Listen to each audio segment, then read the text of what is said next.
नमस्कार मंडळी. अवधूत चिंतन श्री गुरुदेव दत्त श्री स्वामी समर्थ महाराज की जय.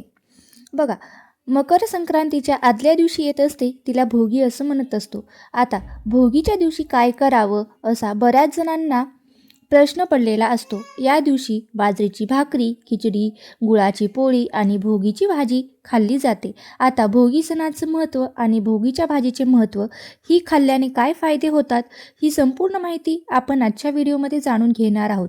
आता या दिवशी काय करावं, काय खावं हेही जाणून घ्यायचं आहे. 2026मध्ये मकर संक्रांती ही 14 जानेवारीला साजरी होणार आहे. त्यामुळे भोगीचा दिवस हा 13 जानेवारी मंगळवारी असणार आहे. महाराष्ट्रात भोगी व संक्रांतीच्या आदल्या दिवशीचा उपभोगाचा आणि आनंदाचा सण. या दिवशी इंद्रदेवाची पूजा केली जाते आणि हिवाळ्यातील ताज्या भाज्या वापरून विशेष असे पदार्थ बनवले जातात. हिंदू पंचांगानुसार 13 जानेवारी रोजी भोगी आहे आणि 14 जानेवारीला मकर संक्रांत ही सुरू होणार आहे. त्यानंतर मकर हा धनु राशीतून मकर राशीत प्रवेश करणार आहे. यामुळे भोगी आणि मकर संक्रांत हे दोन्ही सण सलग 2 दिवस साजरे केले जातात. आता भोगीच्या दिवशी काय करावं, तर सकाळी लवकर उठून आणि आजूबाजूचा परिसर स्वच्छ करून करावा. दारासमोर सुंदर अशी रांगोळी काढावे, स्नान करावं, तेल लावून अंघोळ करावी, अंघोळीच्या पाण्यात थोडेसे तीळ टाकावे, ही प्रथा आहे. नवीन कपडे घालावेत. काही ठिकाणी जुन्या वस्तू जसे कपडे, भांडे छोट्या होडीत जाळून सोडून नवीन स्वागत करण्याची प्रथा आहे. याचबरोबर या दिवशी इंद्रदेवाची सुद्धा पूजा केली जाते. चांगल्या पिकासाठी प्रार्थना केली जाते. विशेष म्हणजे या दिवशी भोगीच्या भाजीला विशेष असं महत्त्व आहे.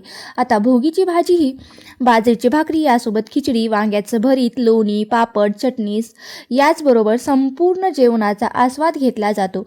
कुटुंबासोबत जेवण घेतलं जातं. अनेक ठिकाणी सासरच्या मुली माहेरी येऊन भोगीचा आनंदही घेतात.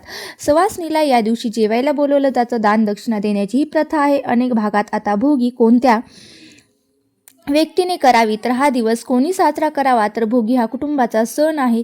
सर्वांनी मिळून हा साजरा करावा असं सांगितलं जातं. घरातील महिलांना म्हणजे सुवासिनींना या दिवशी विशेष असं महत्त्व दिलं गेलं आहे.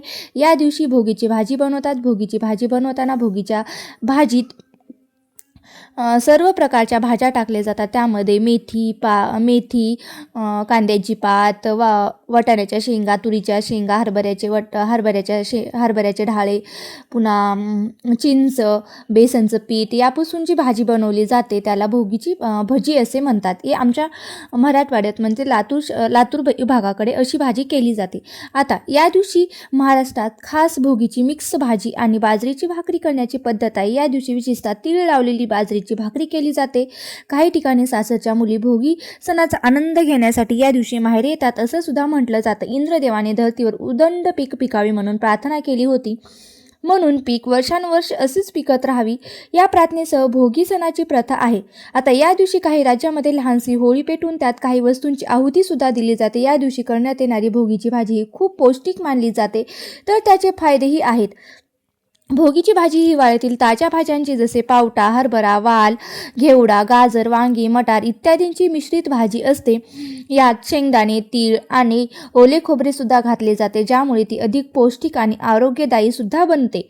महाराष्ट्रात एक म्हण आहे की जो न खाई भोगी तो सदा राही रोगी. म्हणजेच भोगीची भाजी न खाणारा हा नेहमी आजारी राहत असतो.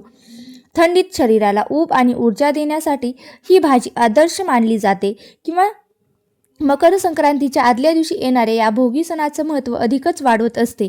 हिवाळ्यात सर्व प्रकारच्या भाज्या येतात. शेताला नवीन बहार आलेला असतो. त्यामुळे या काळात भोगीची भाजी आणि तीळ लावलेली बाजरीची भाकरीचा आस्वाद घेतलाच पाहिजे. या पदार्थापासून आपल्याला उष्णता तर मिळतेच, त्यामुळे शरीर पुन्हा वर्षभर काम करण्यास सज्ज होत असतं. संपूर्ण भारतभर हा सण खूप आनंदाने उत्साहाने साजरा केला जातो. या सणाला देशभरात वेगवेगळी नावं आहेत.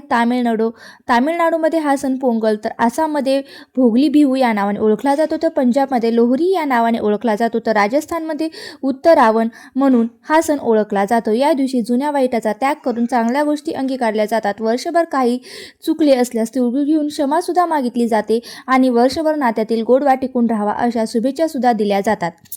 शरीराला उष्णता आणि ऊर्जा मिळावी यासाठी भोगीच्या दिवशी विशेष महत्त्व आहे. शिवाय भोगीच्या दिवशी खाल्लेल्या या भाजीने आणि त्यातील फायबरमुळे पचन चांगलं राहतं आणि विटामिन्स मिनरल्स मिळलेली ही भाजी भोगीच्या दिवशी खाण्यास विशेष असं महत्त्व आहे. शिवाय यामुळे हृदय आणि रोगप्रतिकारक शक्ती वाढत असते, त्वचा आणि हाडांनाही फायदा होत असतो, वजन नियंत्रित राहतं आणि डायबिटीजसाठीही ही भाजी खूप महत्त्वाची मानली जाते. एकूणच काय तर या भाज्यांमुळे आरोग्य चांगलं राहायला मदत होते आणि प्रोटीन फायबर मिनरल्स म्हणजे आपल्याला जे काही आपल्या शरीरासाठी आवश्यक आहे त्या सर्व गोष्टी आपल्याला या भाजीपासून मिळत असतात. आणि भोगीची भाजी खाल्ल्यामुळे ते आपल्याला सर्व मदत करत असते. ही भाजी बाजरीच्या भाकरीसोबत खाल्ली की अधिकच पौष्टिक होते किंवा अधिकच छान लागत असते, कारण बाजरीत आयर्न आणि फायबर हे जास्त प्रमाणात असतं. भोगीच्या दिवशी ही भाजी खाऊन आणि आरोग्याचा आनंद घ्या. मकर संक्रांतीच्या आदल्या दिवशी येणाऱ्या भोगीच्या सणाला तुमच्याकडे किती महत्त्व आहे आणि या दिवशी तुम्ही कोणत्या गोष्टी करता, विशेष भोगीची भाजी कशी बनवता, कमेंट करून मला नक्की शेअर करा. जसे की मी आमच्याकडे लातूर भागात कशी भाजी बनवते तशी मी सांगितली आहे. जर तुम्ही कोणत्या भागातून हा व्हिडिओ बघत असताल आणि तुमच्या भागात कशा पद्धतीने ही भोगीची भाजी बनवली जाते असते ते मला कमेंट करून नक्की सांगा. असा जर तुम्हाला माहितीपूर्ण व्हिडिओ आवडला असेल तर नक्की माझ्या चॅनलला सबस्क्राईब करून घ्या. तुम्हाला असेच नवनवीन माहितीपूर्ण व्हिडिओ पाहता येतील आणि तुम्ही हा व्हिडिओ शेवटपर्यंत पाहिला असेल अशी मी आशा करते. धन्यवाद. श्री स्वामी समर्थ. जय जय स्वामी समर्थ.